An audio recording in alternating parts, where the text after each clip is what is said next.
First up we have a ground aircraft collision at Sao Paulo Airport. The incident happened when a LATAM Airbus A319 collided with AGOL 737 MAX 8 in a ground incident at Sao Paulo Congonhas Airport.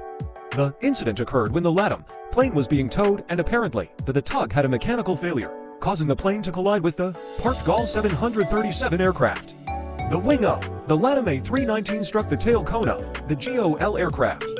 Both aircraft sustained enough damage to put them out of service temporarily. Luckily, no injuries were reported as a result of the incident.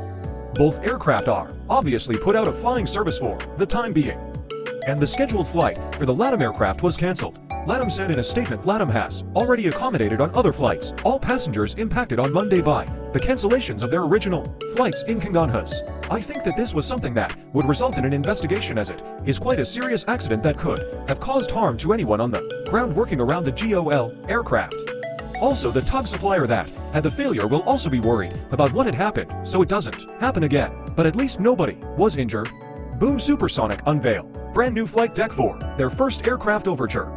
Boom Supersonic have unveiled have new flight deck for their in-progress plane, the Overture.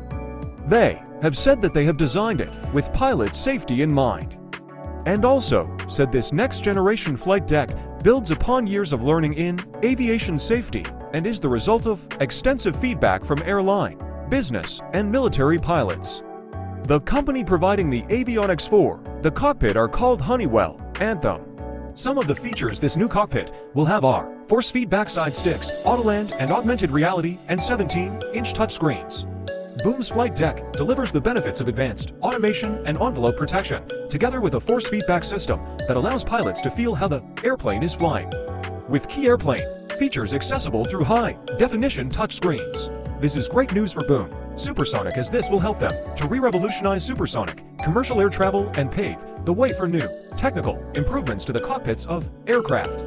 I'm certainly looking forward for when this supersonic passenger jet is a reality. Next up, Rex Air Australia's third biggest airline is going bankrupt. Popular Australian airline Rex are going through major financial trouble and are set to be going to administration. The airline has grounded all of their 737 planes. This obviously results in all of their flights being cancelled. They previously obtained these 737s from Virgin Australia, but they are expensive to operate. The bankruptcy of Rex Airlines would make them the second Australian airline to go under in 2024, but their regional Saab 3 for OB flights are currently unaffected by the grounding of their 737s. Even though the airline still has short regional flights with the Saab 340B, it is still highly likely that they will file for bankruptcy. For being the third best airline in Australia and one of the country's best low-cost carriers, this is certainly going to affect Australian citizens if they take this low-cost air travel.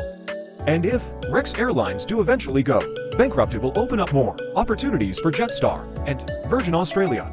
Boeing have announced Robert Kelly Ortberg as new president and CEO of the company.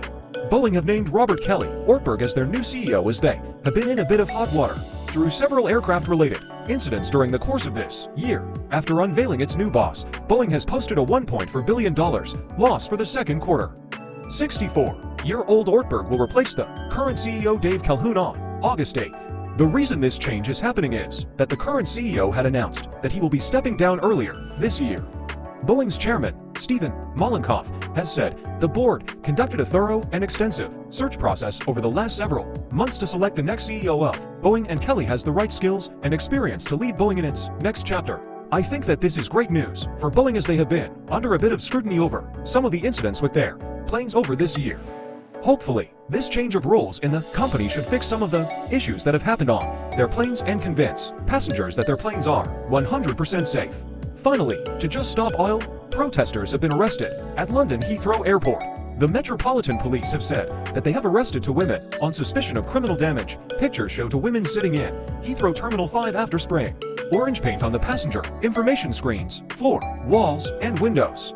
Just Stop Oil said the protest at Heathrow is part of an international campaign called Oil Kills, and said 21 groups across 12 countries have demonstrated at 18 airports so far. The group also said the international campaign follows reports that the world experienced its hottest days on record 2 days in a row last week. This event comes a day after. The group did another demonstration at Gatwick Airport where they used suitcases with lock-on devices near a security gate.